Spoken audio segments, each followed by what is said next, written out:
Greetings, my name is Stan Hustad, and I am one of the co-founders of a new movement which we call the Christian Entrepreneur Network. And we want it to be the spirit home of the growing startup nation, particularly among Jesus entrepreneurs.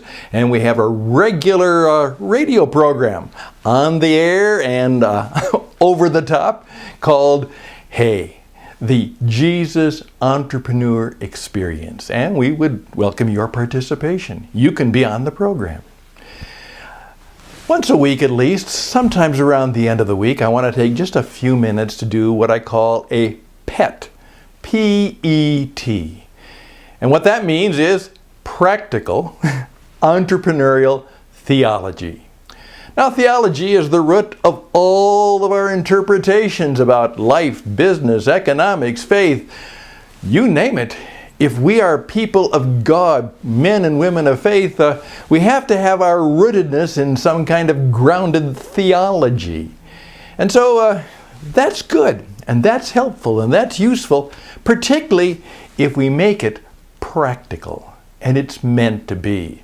It's not just for theorists and theologians, it's meant for you and I, men and women who make it, or don't make it, or have to make it in the marketplace. It came to me gradually, but it finally hit me one day on the treadmill. I was on the treadmill trying to get some exercise. It had been a little bit of a trying time in my life, so I knew it was good to start and keep in shape and keep moving and keep exercising. And I was listening on the cassette, maybe you remember cassettes, to a gentleman named Earl Nightingale. And I admired him because he was a legendary broadcaster, and I really admired the way he did the radio.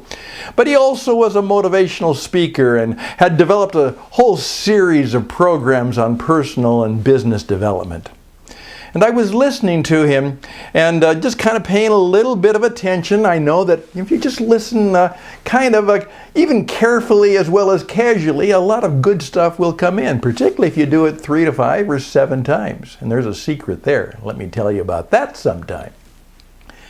And all of a sudden, I almost fell off when he simply said this. He paused in a good radio pause and said, "Ladies and gentlemen, you need to know that if you want to be successful in life, you will treat every person you meet as the most important person in the world."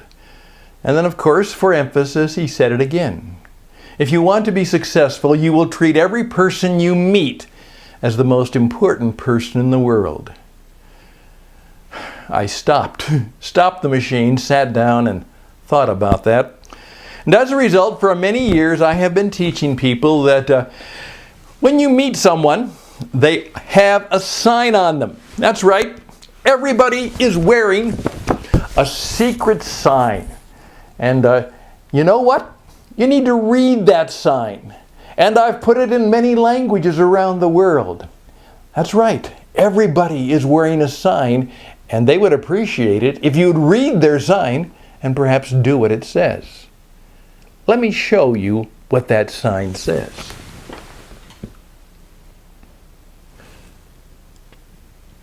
Please tell me I'm important. Please tell me I'm important. Just simply let that sit on your head for a while, and then kind of sink to your heart and maybe even go to the very bowels of your being, which is kind of an old scriptural reference. Yeah, please tell me I'm important.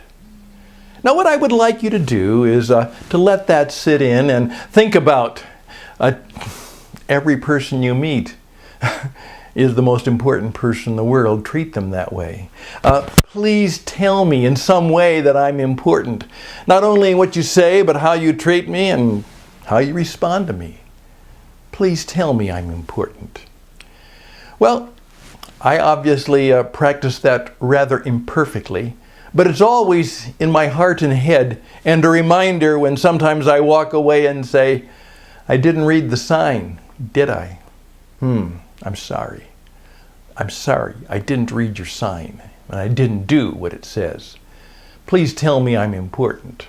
Please treat me like I'm the most important person in the world.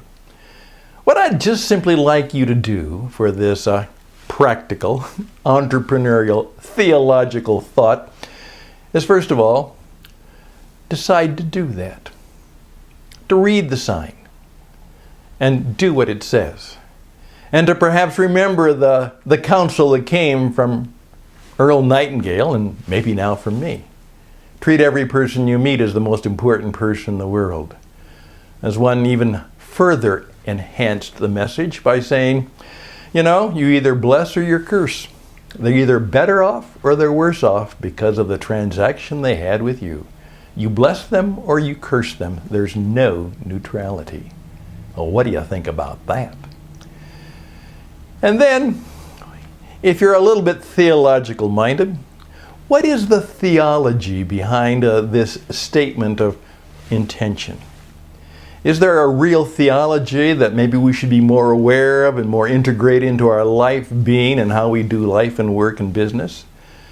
I just thought I would ask, because it is a theological moment, and I would like you to tell me, what is some of the great biblical, spiritual, moral, and certainly God-centered, Jesus-honoring theology that would lead us to say, read the sign. Do what it says. And please tell me I'm important. Please treat me the way God intended me. I'm in His image and I'm seeking to be like Him. So I must be important. Maybe I'm very important. Could I be the most important person in the world? It would be wonderful if somebody would treat me that way.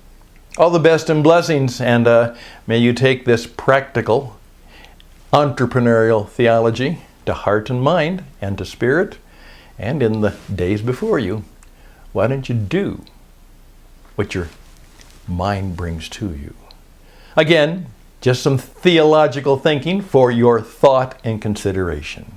All the best and blessings. Until next time, bye for now.